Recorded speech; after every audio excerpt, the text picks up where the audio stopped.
रानीपुर जी हवेली में तशद्दुद करे मारियल बारड़ी फातिमा फुर्लो जी क़त्ल के 40 ॾींहं गुज़रण बावजूद जांच में का वॾी अॻभराई न थी सघी आहे। पुलिस गिरफ़्तार कयल मुख्य जवाबदार असद शाह जी मोबाइल फोन जी डेटा हासिल करण में नाकाम थी वई। पुलिस जो लागे तो उहो मौक़िफ़ आहे त असद शाह फोन जो कोड न पियो ॾिए।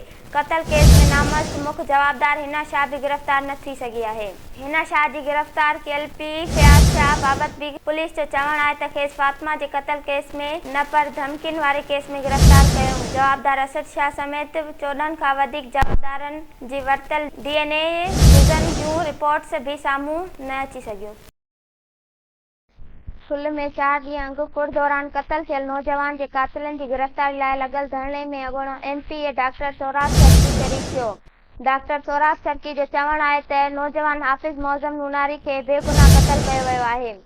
4 ॾींहं गुज़रण बावजूद जवाबदार गिरफ़्तार न थियण पुलिस ऐं रियासत जी नाकामी आहे। असां कॾहिं बि बेगुनाह क़त्ल थियल शहरी जी राजूनी नाहे कई। मां राजूनी जो मुख़ालिफ़ आहियां। हुन चयो त नौजवान जे वारसनि सां गॾु आहियूं। IG सिंध पुलिस मामले जो नोटिस वठी नाहक खून सां इंसाफ़ कयो वञे।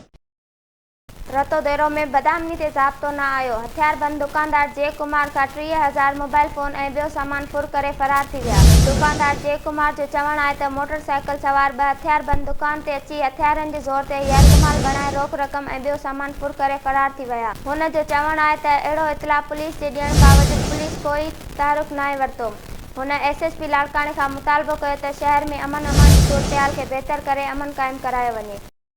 बिटशा भरिसां खंडू वेझो क़ौमी शाहराह ते ॻोठाणनि पारां ॿीहर क़ौमी शाहराह ते एहतिजाजी मुज़ाहिरो करे धरणो हणी रोड ब्लॉक करे छॾियो आहे। कच्छ जे अंदरि ॿेले खाते जी सरकारी ज़मीन जी मालिकी तां हलंदड़ तकरार ख़त्म न थियो। ॻोठ दरल ख़ान खोसो जे रवासी खोसा बिरादरी पुलिस जे यकीन दहानी बावजूद मसला हल न थियण ख़िलाफ़ एहतिजाज कंदे क़ौमी शाहराह बंदि करे धरणो हणी वेही रहिया। एहतिजाज कंदड़नि जी अॻवानी गुलशन खोसो, मियांदाद खोसो ऐं ॿियनि इल्ज़ाम हणंदे चयो त इलाइक़े जे बाअसर ज़मींदारनि ॿाहिरियां हथियारबंदनि घुराया आहिनि जेके असांजे घरनि जे मथां फायरिंग कंदा रहनि था। हथियारबंद ॾोहारी असांजो माल पिणु हथियारनि जे ज़ोर ते काहे विया आहिनि।